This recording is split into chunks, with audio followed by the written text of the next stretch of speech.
give them a twist, a flick of the wrist. That's what the show must say. I've got a lovely bunch of coconuts.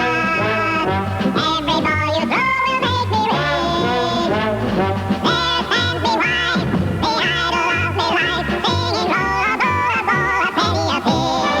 penny a pig. But the studios still look like that today. With me is Henry Scott Irving, who was responsible for compiling the video. Henry, why did you want to bring them back then?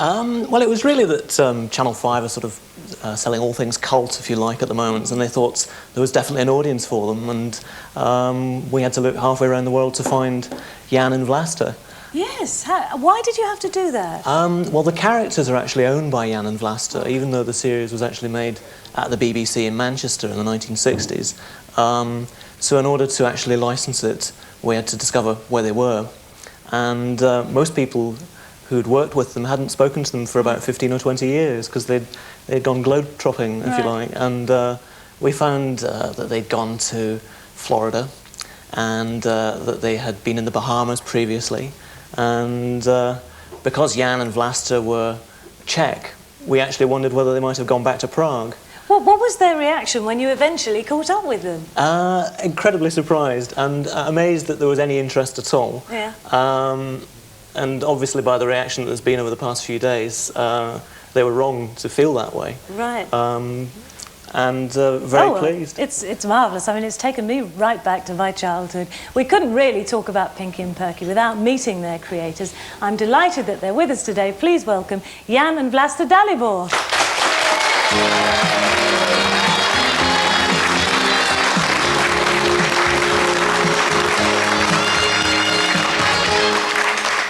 And of course, I should say, Pinky and Perky. How lovely to see you. Hello. What was your reaction then, when you were first approached? Oh, we just didn't want to believe it, actually.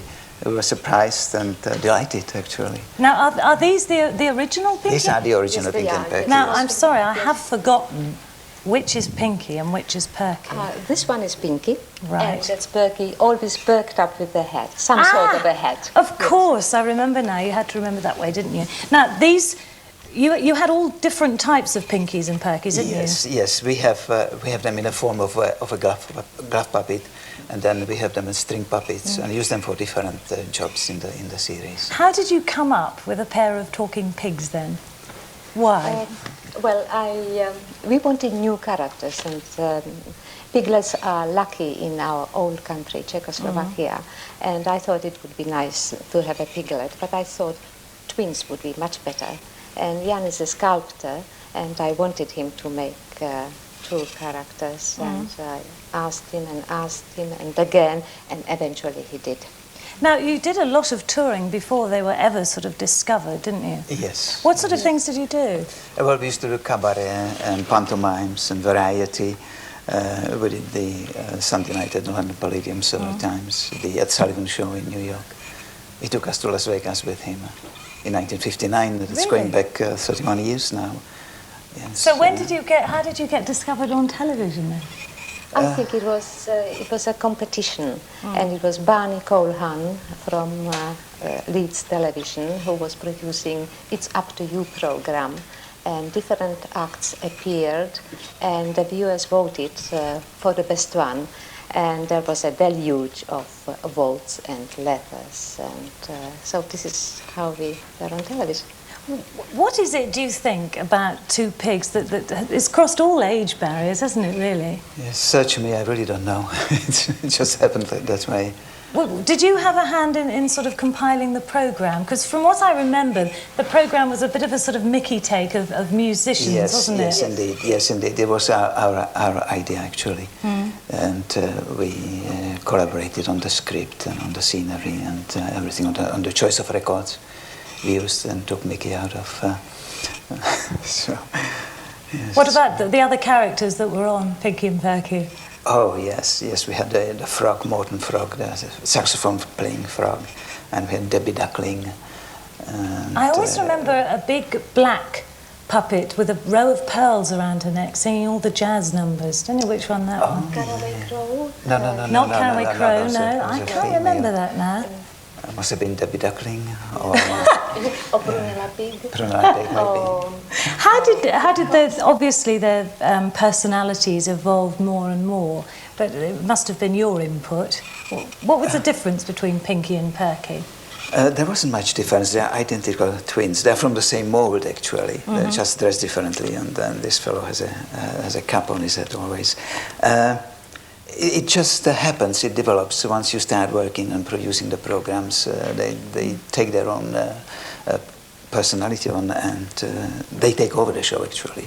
Why did you decide then, at the height of their career, to put them into retirement? We always said we would retire before we are 50. And we thought it was a good idea to retire while they were still popular. And so we did. We were tired of Pinky and Perky just pushing us around, and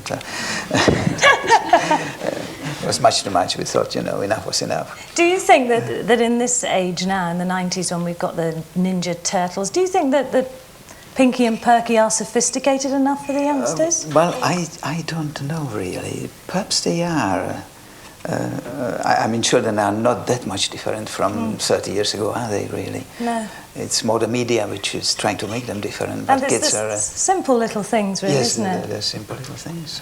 What are the next plans then? Are they going to have their own spot on television or what? Well, I think there's going to be a couple of videos, and then hopefully there's going to be a series in the spring on Channel 4. Right. Well, thank you very much. It's lovely to have tracked you down and to have brought Pinky and Perky along here today. Lovely to have got you. Looking marvellous they are, but don't look your age at all. Obviously, pigs don't age that much. They don't. No. They don't look different what they looked 30 years ago. I'm sorry I can't say that about ourselves, but... Well, so am I. Yes. But thank you, it's lovely to have you with us. Let's take one last look at Pinky and Perky in action. With the help of our sound supervisor, I'll introduce them in a fitting manner. Ladies and gentlemen, here are Pinky and Perky with I've Got a Lovely Bunch of Coconuts.